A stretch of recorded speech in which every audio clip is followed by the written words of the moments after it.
the good news and the bad news. Unahon na lang ang bad news. For all have sinned and come short of the glory of God. Since ang tanang tao higala igsoon nakasala, adunay bayad ang sala higala. Behold, all souls are mine, the soul of the Father, so also the soul of the Son. The soul that sinneth, it shall die. So ang tao higala igsoon, ma'am sir, adunay kalag. O ang kanang tao nga naay kalag makasala, mamatay. Di na iyang kalag higala igsoon, itambok dito sa linaw nga kalayo. For the wages of sin is death. Muna siya gisulti sa pulong sa Diyos higala.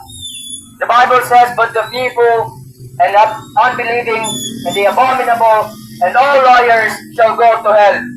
Muna gisulti sa pulong sa Diyos. Pero ang nakanindot higala, adunay good news. Since for the wages of sin is death man, but the gift of God is eternal life through Jesus Christ our Lord. Gift higala igsoon, gasa. Wala na tayo lain mo aton kung adunay man kahay mo atag nga gasa kanato, kundi ang pagdawat lamang. Pagdawat, pasalamat.